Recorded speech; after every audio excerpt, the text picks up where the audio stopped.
Nephilim, Orthodoxy, and Rabbis, The Quest for Secret Knowledge, January 30th, 2025. There's no feeling quite like stumbling across a Bible truth you hadn't seen before. Whether it's a typological reading where something in the Old Testament clearly foreshadows a later happening, or a Greek or Hebrew word that unlocks a connection by its use in multiple contexts, or any other bit of knowledge that adds to or changes what we knew before, it's an exciting discovery to make. Just when you thought you had a general grasp of the Bible and that there was little left to learn outside of trivia, you stumble upon a door that shows you there's so much more exploring to do. However, this excitement and desire to know more can easily be pointed in the wrong direction.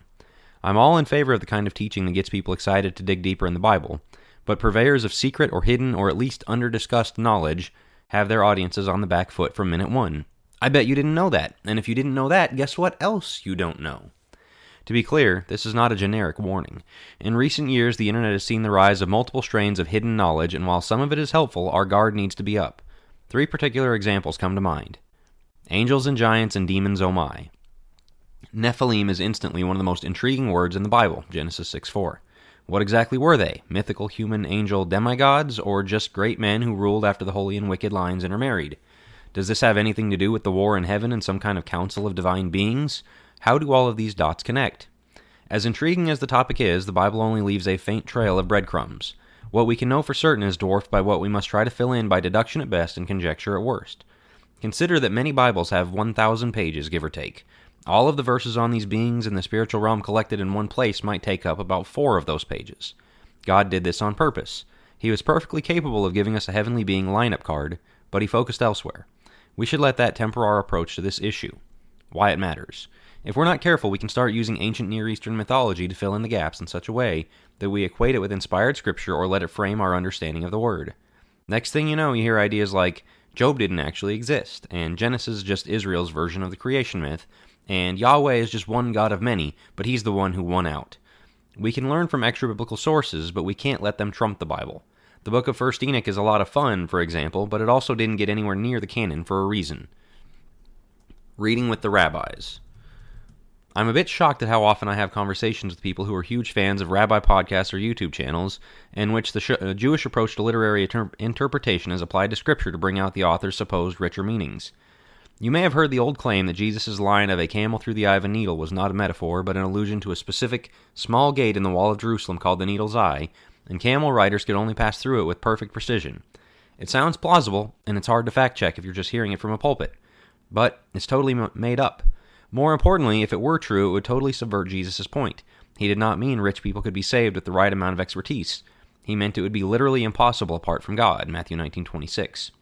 While that example does not come from the kinds of blogs and podcasts I'm talking about, it is exactly in line with the kind of things they do say. It's a tidbit that makes you think you know the text deeper, based in historical context you had no way of knowing previously. But it's not grounded in reality, and it doesn't fit with the actual text. On at least 4 occasions, from 4 separate Christians, I've been told a deeper textual insight they got from a rabbinical teaching that, upon further inspection, turned out to be wrong. And they weren't just wrong, the facts were verifiably incorrect and appeared to be totally made up. Like the Needle's Eye story, they also would subvert the clear meaning of the text at hand, too. The more rabbinical writing you read, the more you see that speculation and creative license is a staple of their writings. Their more Eastern, symbolic readings of the text can sound really neat, and some of their insights are certainly true, but it should all be taken with a massive grain of salt. Why it matters.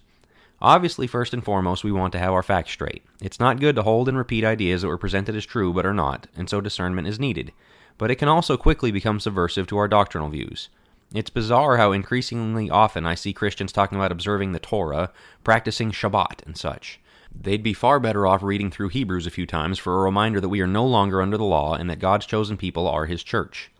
It also quickly becomes clear that Christian values and many Jewish values are not aligned whatsoever. It is easy to find compromised takes on abortion, sexuality, and more because they still use the twisted, Pharisaic reading of the old law that Jesus confronted in his day. So, the rabbi's questionable exegetical insights can serve as the gateway to doctrinal compromise if we're not careful.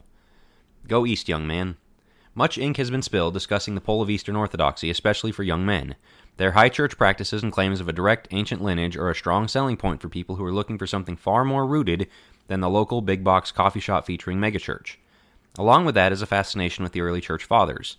Their writings serve as an expansion pack of sorts, helping explain the Bible and providing a deeper look into what the early Christians' practices looked like. And the reading is almost endless. There's always more to be discovered in the writings of the Clements, Tertullian, Chrysostom, and company. why it matters. While it's easy to take a swipe at the community churches, young men are leaving us for Orthodoxy too. Their discipleship requirements, church aesthetic, and endless well of study material make for a big appeal that pulls people away. And having the church authority issue seemingly settled is a nice perk, as it ends all the fellowship issue debates we have to hash out. The Orthodox charge the Protestants are all dead set on our own interpretation of Scripture, but they themselves got to where they are by, well, their own interpretation of Scripture. Picking which interpreter of which church fathers one is going to follow is not the silver bullet it appears to be. The church fathers don't even agree on everything. The idea that they are a monolithic voice of what we should and should not do is a misrepresentation. Yes, they can add to our knowledge, but no, we don't need them to explain the faith to us entirely. The most important point. The biggest issue here is the potential to miss the forest for the trees. It doesn't matter how much you can tell me about the Nephilim if you aren't bringing your life under Christ's control, leading your family spiritually, etc. It doesn't matter if the etymological meaning of Bethsaida hints at a potential, obscure reference to an extra-biblical historical event if you haven't learned the basics of the faith or how to exegete a passage for yourself. It doesn't matter what some early Christian wrote if it goes against what the Scripture says. Those men weren't inspired. One more thing. One thing we preachers and teachers can take away from this is that people are starving for more. They might be bored by the 472nd time they've heard the 5 steps of salvation, but that doesn't mean the Bible is inherently boring. There are endless textual rabbit trails that can be followed, countless companion writings to read and analyze, and when we do it properly, people will get right on board and follow. So we should take it as our imperative to give them the truth in an interesting way. However, we should not fall captive to the constant need to come up with some new take on the Scriptures, some hidden insight. That's a breeding ground for heresy and is one of the reasons I wrote this article.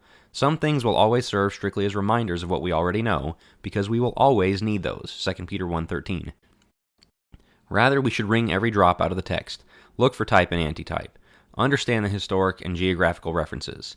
Notice how the Bible echoes itself. Just keep it grounded in the fundamentals. The desire for more is a good thing. We just have to be extremely cautious to pursue it in the right direction, especially in these times of information overload. Thanks for listening. Go to jackwilkie.co to make sure you're a subscriber to the email list, and if you would like to support my work there, you can become a paid subscriber and get digital copies of a few of my books included as a token of my thanks.